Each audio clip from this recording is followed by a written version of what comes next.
I'm Huples Cat and Becky the dog.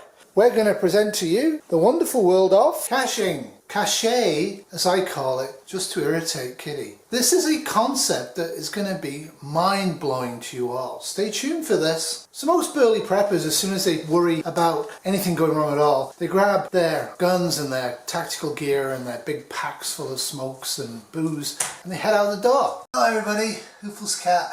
So I was making up my bug out back using all the videos online, and a couple of things wrong with it. First off, I couldn't put my toolkit in. Second off, my cordage and my fire started. And I don't have any food.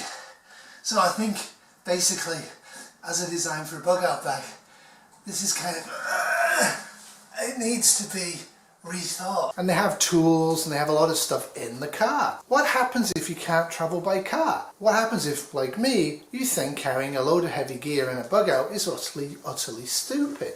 You have several options. The main option, the best option, is to live at your bug out location. The second option is to be able to bicycle or walk there, knowing that you put the stuff that's heavy at the bug out location before you need to bug out. Trundling along the route, where will you get resupply from? Well, I'm going to carry cash. Some cash may be able to buy some stuff along the route. Don't count on it. Kitty's going all greeny on me, and she's now buying these at enormous cost for the dishwasher. 400 to 1,000 years later, this plastic bucket's still going to be there. I have to talk to her about this. She has to buy these in paper, not in plastic.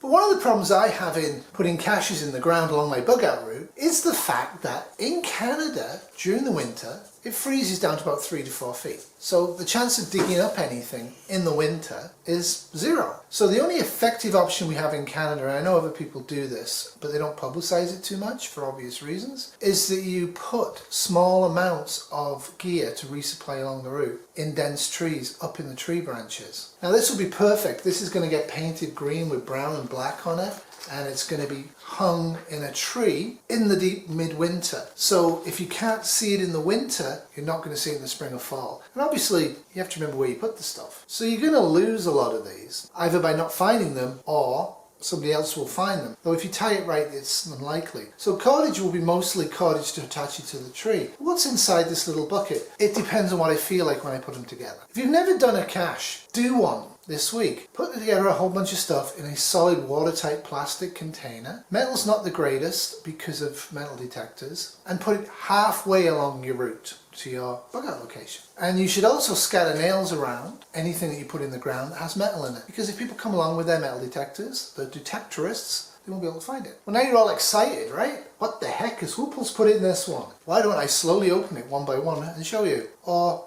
I know, why didn't I open it off camera? Food! There's 1,800 calories total in here, some of which I would have to cook. Some bread from an old MRE, some grape jelly from an old MRE. This hasn't got a lot of calories in it, but I actually want it for the oil, and it's one of my favourite fish, if I have to eat fish, and I'm vegan, and I'll only eat fish and grit down. The fish will get mixed in with this. And I have a bit of salt and pepper in here, not a lot, but some. What was an important fact? A micro towel. Micro towels are very, very good for pre-filtering. They're also good for washing your bottom and cleaning out in water, which is why you should always filter and treat all water and grit down. And in now, because you never know who's been pooping upstream. There's also some very, very cheap generic Chinese water tablets that I bought, and I don't know why I bought them, but they were very, very cheap. So they're in here, they're a standby. Also a whole bunch of tea bags and a Bic, a working Bic. There's also a second working Bic because you need fire, right? Everybody always tells you that. Though I'm planning a bug out without fire in conditions of SHTF. Also some hand sanitizer because you need to have clean hands. And I'm not just saying that, you do. The hand oral route is the fastest way of getting infected. You also need to get one that's alcohol based, so you can actually use it as a fire accelerant. Now there is medical, because I'm a nurse, right? I have a couple of sutures, I have a couple of bandages, and I have a couple of blood stopping agents. I also have some Gravol, and I have some Tylenol. This is not my first aid kit. This is an emergency standby that I might need to get extra supplies whilst on my bug out route. I've also shoved in 3 sachets of coffee. This is not to supply me on a camping trip, or I'm never coming home. This is to get me from my home to my bug out location, or from my bug out location back to my home. You never know. The biohazard bags are actually there to try and put people off if they open it. They're also designed with the Ziploc on it, like this. So in a pinch I can actually put water into this, filtered with a micro towel, and expose it to sunlight all day long, and it will give me a much better and safer way of drinking water than just drinking out of a pond. I don't know about you, but I have a whole bunch of stuff hanging out. One of the most useless prepper products in the entire planet is a paracord bracelet. Has a almost non-functional compass on it, a whistle, fire steel.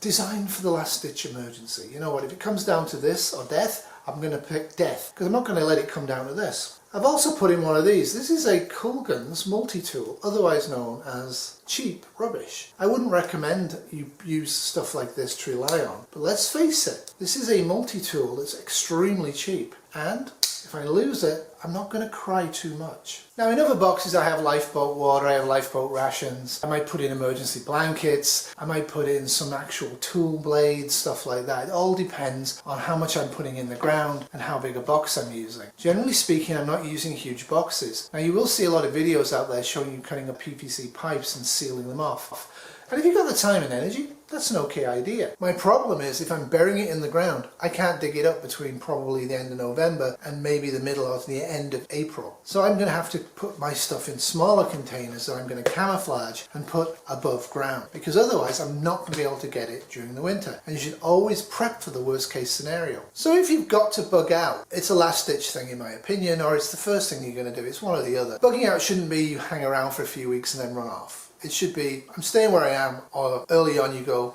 I need to go to X, it's going to be safer. So it should be a planned thing. But you should have large quantities of food and water filtration and spades and shovels and hacksaws and all of the essentials of life at the bug out location. Now I would be carrying in the winter a fair amount of tactical gear. In the summer I won't be carrying anywhere near as much. But I can tell you right now, when you look at your bug out bag, half of it, minimum, should be food and water. That's going to be the one thing that's going to wear you out. I'm going to do a few bug outs over the summer, both by kayak and by foot and by bike. You can put multiple of these along the route. What you don't really want to do is be going every 5 kilometers and finding one of these. The other problem I've seen online is that people actually pack huge ones and use them to actually resupply the bug out. Now I can see the sense of that if you've got no other choice. But personally, when you set off from your home and you get to the bug out location, everything that you set out with should be enough to get you to the bug out location. Now obviously if you're a truck driver and you do a regular route 700 miles or 1,000 kilometers away from your home, putting caches on a known route that you've scooped out in advance that would be reasonably okay to bike down, and I would advise having a folding bike if you're going that sort of distance away from your home or bug out location. This sort of a thing will be absolutely essential. This isn't an afterthought, this is actually integral with the bug out. Bug out should never be carrying everything you need. The weight will slow you down, will make you a target, will burn up the food and will burn up the water. The thing is, this is a backup. This is a, if I need it when I get to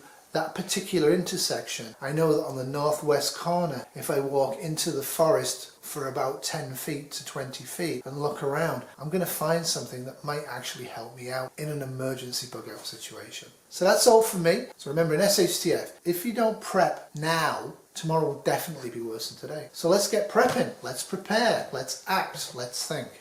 Toodles. This has been a Sleepy Terrier production 2025.